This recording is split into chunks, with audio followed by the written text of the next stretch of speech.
Good evening and welcome to Doves for Peace this Thursday evening. And it's good to be back with you after a long time away from Doves for Peace.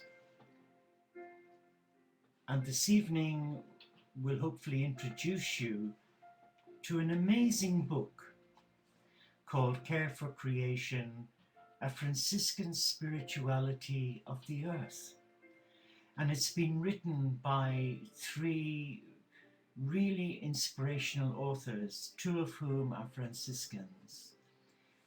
But let us read what Richard Rohr has to say about this book. He says, if we are blowing our Franciscan horn here, it should have been blown much earlier and much louder.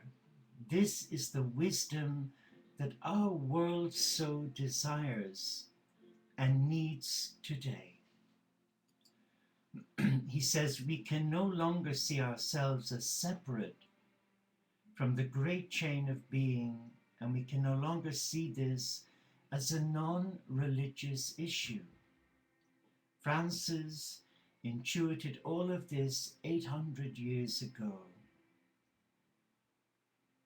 And Brother William J. Short, also a Franciscan, says, the authors combine good science with solid theology and practical applications, displaying the genius of Franciscan tradition in lively dialogue with today's environmental crises. A profound theology from our medieval Catholic heritage that can help put our sister Mother Earth at the forefront of religious concern in the 21st century. An excellent tool for churches, schools, and study groups concerned about expressing Christian faith through right relationship with God's creation. And John F. Knott, a senior fellow of science and religion at Woodstock Theological Center in America, says, in this thoughtful and inspiring book, the authors provide a great service to the earth and all its inhabitants. They show how a contemporary Franciscan spirituality of creation, following the footprints of Jesus, with the guidance of Saint Francis of Assisi, can help renew the face of the earth in our own time. I have read 2/3 of the book, and I must be honest, it is quite thought-provoking. It was a little heavy in places, but the essence of the book certainly reawakens within you a desire to reflect on how we deal with the earth, how we work alongside Mother Earth. Thomas Berry says the human community and the natural world will go into the future as a single sacred community, or we will both perish in the desert.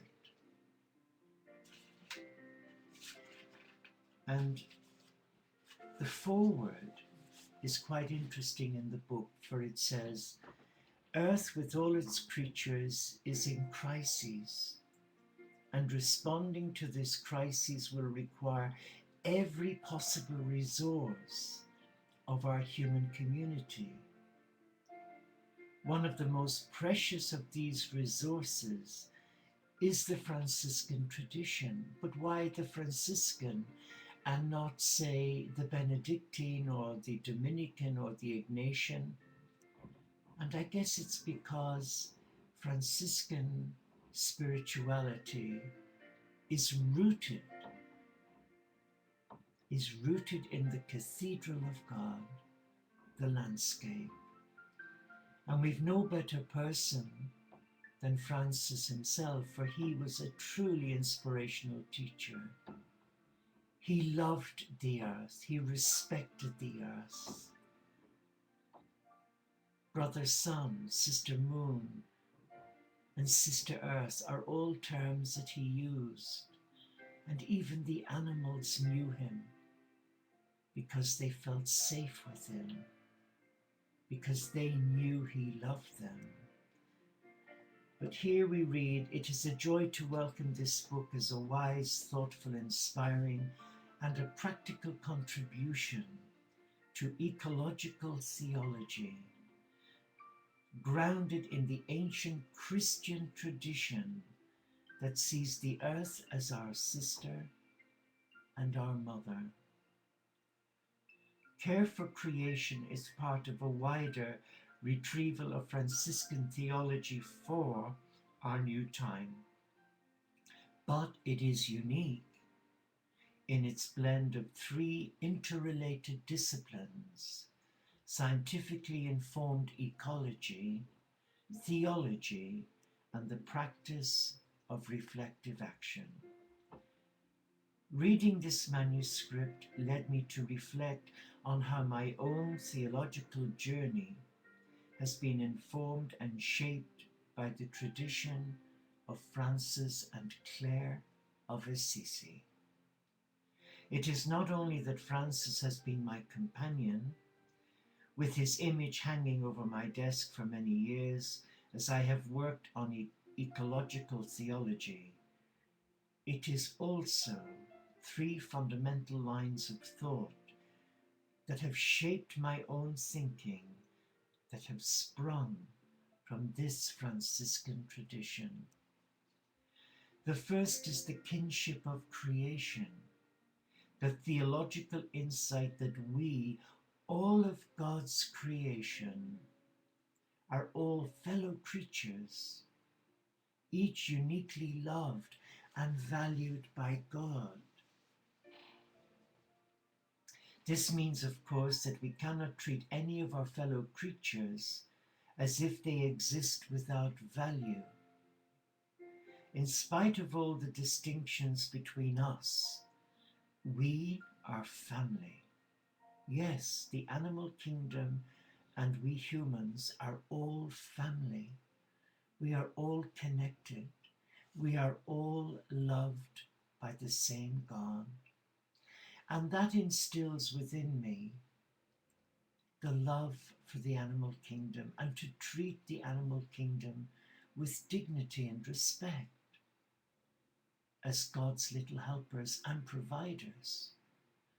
And you'll find wherever you go in the world, anyone who is a follower of Francis is also a lover of nature and the animal kingdom.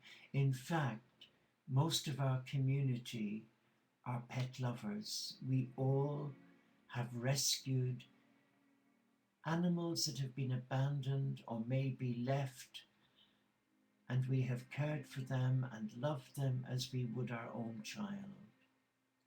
So there's a resonance with our pets, and they trust us. He says here, this means, of course, that we cannot treat any of our fellow creatures as if they exist without value. In spite of all the distinctions between us, we are family. And I've read that again because it's important. In my view, both the kinship and the call to till and keep creation, as mentioned in Genesis chapter 2, verse 15, are fundamental in locating the human vocation within the wider creation before God. But the heart of ecological conversion is the invitation to see, feel, and act in this kinship of creation. A second insight from the Franciscan tradition was mediated to me long ago through the work of the great Jesuit theologian Karl Rahner. Dennis Edwards says, Rahner follows the Franciscan theologian John Duns Scotus in holding that God creates a universe of creatures with the incarnation in mind. the incarnation does not come about simply as a result of sin. It is not a second remedial step, although it certainly brings forgiveness. God always intended to give God's self to us in the incarnation and take us to God's self in the final consummation of all things. God's one act of self-bestowal has the distinct dimensions of creation and incarnation. In my experience of teaching, he says, I have discovered that most Christians do not have access to this theological position and feel relief and joy in discovering it. And as this book makes clear, this insight from Scotus, along with other Franciscan thinkers, provides the basis for linking ecology and Christianity at a radical level. The third great learning for me occurred about 16 years ago while I was on study leave at the Center for Theology and Natural Sciences at Berkeley. As well as learning about science and theology, I found myself spending months reading Bonaventure and discovering in his Trinitarian theology abundant resources for an ecological theology that takes Christology, study of Christ, and the Trinity as central. For Bonaventure, ecstasy and fecundity are located at the heart of the Trinity, the three persons in one. The dynamic goodness of the fountain fullness, the fontalis plenitudo, finds expression in the eternal wisdom and word, the exemplar, and reaches its loving culmination in the Spirit. With the free choice to create, what this Trinitarian dynamism comes to is fruitful expression in an interrelated world of diverse creatures. For every creature is a work of art of the Trinity. Every organism, every species, every ecosystem is the self-expression of the dynamic Trinitarian life, a sign of the divine presence. The biotic community of a rainforest, a wetland, or a household garden is the work of art of divine wisdom. These three insights are dealt with in rich detail in the pages that follow, along with a great deal more, and the whole contributes beautifully to the theory and the practice of ecological conversion. At the heart of this book is a profound conviction that responding to the incarnation, the Word made flesh, commits us to the interrelated world of flesh, to the biological community of Earth. Resisting ecological conversion is, theologically, resistance to the incarnation. To be truly ecologically converted to Earth in a fully theological sense will involve a conversion to the incarnation.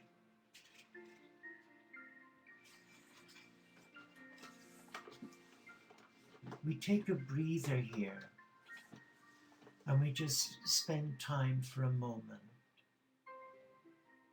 just gathering our thoughts in this cathedral of God, the landscape, where all the children of God are welcome, all creeds, all color, all lifestyle choices. We are all welcomed as a beloved community, as a family of God. And yet, within that family there is disquiet. And where there is disquiet and suffering, needless suffering, through acts of terrorism or mindful neglect, either towards self, another, or the animal kingdom, we have imbalance, we have disharmony, as evident from the recent massacre in Tunisia. Why is it that we behave in such an awful way, in an evil way, towards one another? What is it that motivates one to want to massacre innocent people? Is it religion? Is it fundamentalism? Or is it the thinking of someone that has lost the plot? But history, we only have to read history and we discover many tyrants, Mussolini, Stalin, many of them, Hitler, even in our own time, Saddam Hussein, all loved by God, and yet they chose a different path to control and destroy.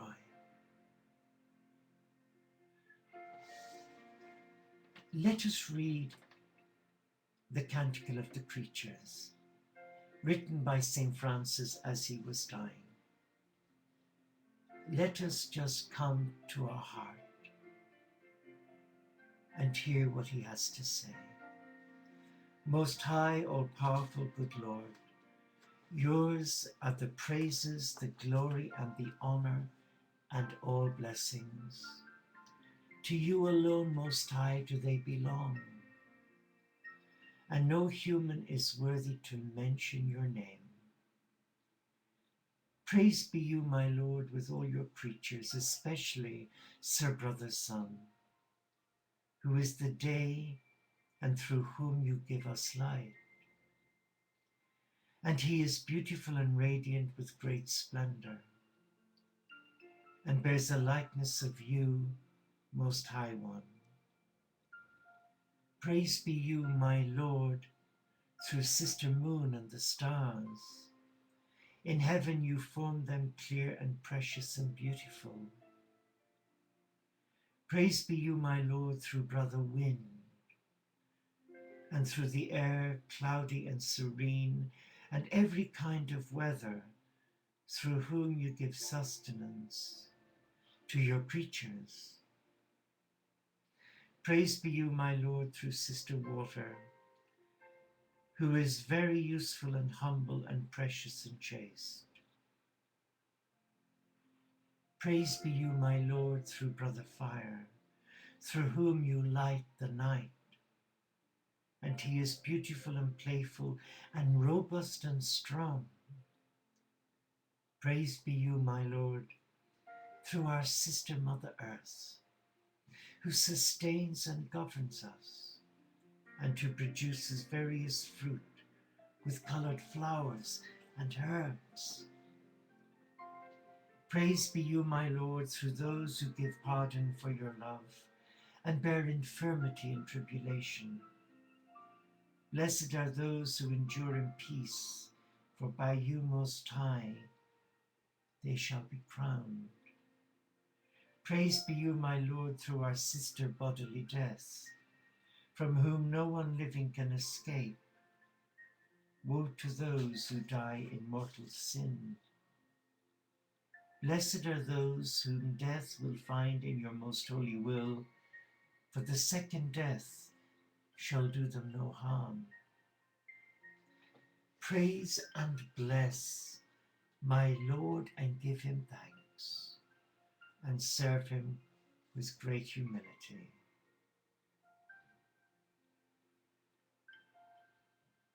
And there you have it,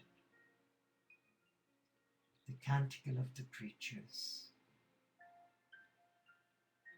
What was that saying to you?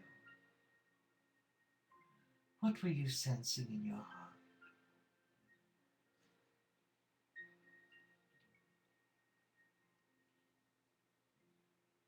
Let us be still. Let us be still in this cathedral of God.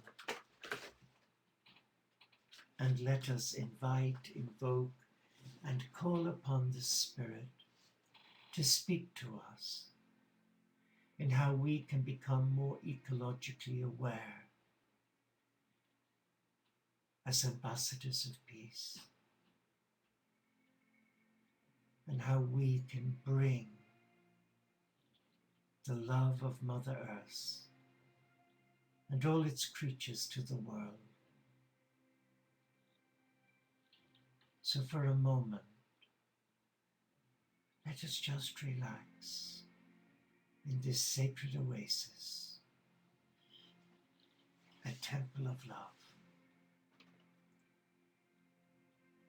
Feel the earth under your feet. Allow your feet embrace the currents of energy flowing across the landscape. A healing energy that allows plants and vegetables to grow.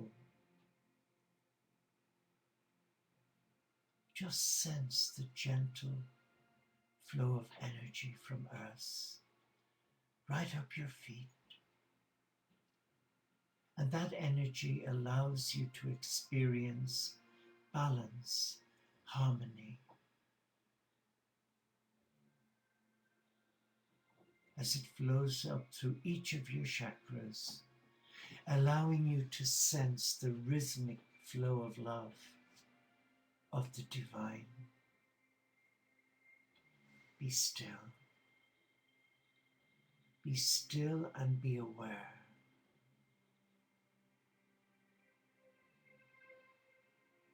That as a child of God, you are loved. But as a child of God, you are called like Francis, like Jesus, like all the great prophets, to leave energetic footprints of love, of respect, unity and peace. And where fundamentalism, bigotry, hatred are not part of your being on earth, but that you are an ambassador of light, an ambassador of love. So be still now. And with every in-breath that you breathe, you are breathing in the very breath of God. Now sense the peace of God.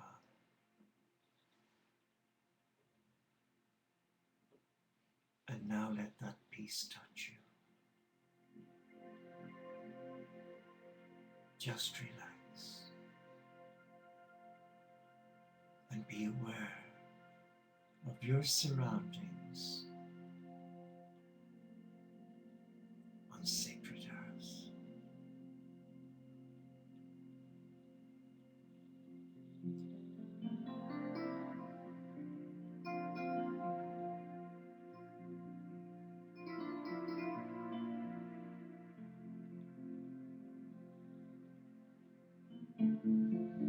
And in the gentle breeze, the elementals, the nature spirits are bringing to you love. They show you respect, and all they ask in return is that you will treat this sacred earth with the same respect and dignity.